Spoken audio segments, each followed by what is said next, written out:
Good morning. Welcome back to the OHSU Effect Inside Health and Science. Still to come on the show, we're going to talk braces and all the advancements in that field that will hopefully make your child a little more open to the idea of orthodontics. Then at 8:50, we'll ask if all those 3D gadgets your kids got for Christmas are hurting their eyes. But first, with your kids at home during this winter break, you might be experiencing some difficulties, especially at bedtime. With me now on the OHSU Effect is Dr. Kim Guion and Dr. Kurt Freeman, both pediatric psychologists. Good morning. Good morning. Hi. So you both work at the Child Development and Rehabilitation Center. Dr. Freeman, briefly explain what you do there and what the center does. Sure. So the Child Development Rehabilitation Center is part of OHSU, and we focus on providing care to children and their families, children who have special health care needs, and that can range from chronic medical conditions to developmental issues and so forth. And then specifically, both Kim and I work within the Behavioral Pediatrics Treatment Program, which is a program that I direct that's part of the Child Development Center. Let's talk specifics then about bedtime. One of the major concerns I'm sure that parents come to you with. When should kids go to bed? How many hours of sleep do they need?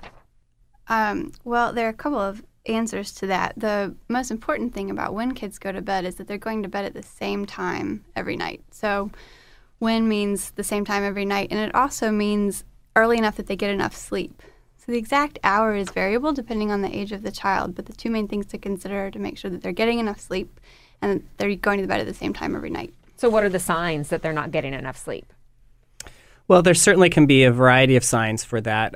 One, if children are pretty cranky and hard to wake up in the morning, that's a pretty telltale sign that children are not quite getting enough sleep. But also during the day, if they seem to get tired more easily than you would expect to, or even more irritable than you would expect, that can be a sign that they're not sleeping enough. And then finally, at bedtime, actually, lots of families will experience their kids actually getting what they feel like is hyper as bedtime gets close to coming along. And that actually can be a sign that kids are overtired, and we probably should try to move the bedtime a little bit earlier to help them get a little bit more sleep. Well, Kim, you mentioned age, but is there any other factors that, would go into play here if kids need more sleep than other kids? Sure, there's some variability in how much kids need as far as sleep goes, and adults, but the general ranges correlate pretty closely with age. So younger kids need more sleep, and the amount of sleep they need overall declines over time. So some specific ranges are kids 1 to 3 generally need anywhere between 12 and 14 hours of sleep, and that may gradually decline so that preschoolers can do okay on 11 to 12 hours of sleep. School-age kids definitely need 10 to 12, and then adolescents need 9 to 10, which is often surprising to people. But there is some variability, so some kids are what clinicians or parents will call short sleepers. They just don't need as much sleep, and some people are longer sleepers. That's pretty uncommon. What about routine before bedtime? I'm sure that helps a lot. Absolutely. So, Kim mentioned earlier that it's important to have bedtime be at roughly the same time each night. That way your body gets used to the routine of falling asleep and being prepared for it biologically. But there's things that we want parents to do to help their kids behaviorally be ready to get ready for bed and go to sleep as well. So we really encourage parents to have a predictable routine. It doesn't need to be rigid, but we do want it to be predictable, that involves quiet activities, calming things such as reading, quiet time. Kids really shouldn't be watching TV or playing video games within a half an hour or so before bedtime. And then going through some habits and rituals like brushing the teeth and so forth right before leading to bed all just helps prepare kids for getting ready to go to sleep. Is that like an hour beforehand, half an hour? What do you recommend? It really depends on the child and the family's routine. Anywhere from half an hour to an hour makes sense for most families. So parents should just kind of test it out and see what works best for them. Yeah, and I usually think about, for most children, starting the quieter activities should be probably about an hour before bedtime. But that could be just transitioning to quieter play activities, reading, that type of thing.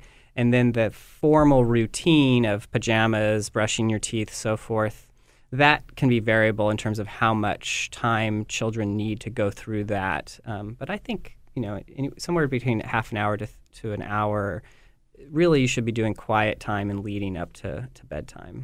What about weekends, especially kids who are in school? They might want to sleep in. Do you recommend that, though? That's an excellent question. So in order to promote the best sleep possible, the recommendation is to not vary the sleep routines. That includes the wake time by more than about 1 or 2 hours. So that means folks waking up on Saturday and Sunday should be waking up really no more than 2 hours later than they usually do. Teenagers often will sleep in because they need to catch up on sleep from the rest of the week that they're not getting enough overall. So if you're noticing that your kids really need to sleep in, that means they're not getting enough sleep during the week. What about naps? Should we be encouraging that, or is there a certain age where we say no more? So many kids, by the time they're 3 to 3.5, they've really naturally grown out of naps. They just are not quite as interested in quieting down and laying down for sleep. Some kids still need it up to 4, maybe even 5, but certainly most kids by the age of 5 are not napping. I think quiet time is still a really appropriate thing to encourage even through the young school age, so that kids just have some time to be quiet and relax. But most children after 3 to 4, we really don't want to be promoting naps because that's likely to interfere with their nighttime sleep. And Kim, you mentioned like teenagers sleeping in on weekends, and I'm assuming if they fall asleep like in class or maybe after school doing their homework, that's probably a sign that they're not getting enough sleep, right? Mm-hmm, that's absolutely right. Well, how can folks set up an appointment with you, or if they have some issues they'd like to discuss? Sure. So to talk with somebody in our program, they can call our intake line. We can be reached at 503-418-8236. If they receive pediatric care up at OHSU, their pediatrician can make a referral directly to our program or other appropriate programs within the OHSU system that help children with bedtime and sleep issues. And parents shouldn't feel embarrassed to contact you guys about this, right? I'm sure it's a huge, common issue. Absolutely. No, we don't want parents to feel embarrassed about this. These things are difficult. Everybody's tired when it's bedtime, and it's not everybody's shining moment. And having people outside of their family who can give them some what usually are relatively straightforward tips and pointers on how to make that go more smoothly really can have a nice impact on the entire family, not just at bedtime. Dr. Kurt Freeman and Dr. Kim Guion, both pediatric psychologists at the Child Development and Rehabilitation Center. Thank you so much for being here. Thanks Thank so you. much. More of the OHSU Effect in 5 minutes.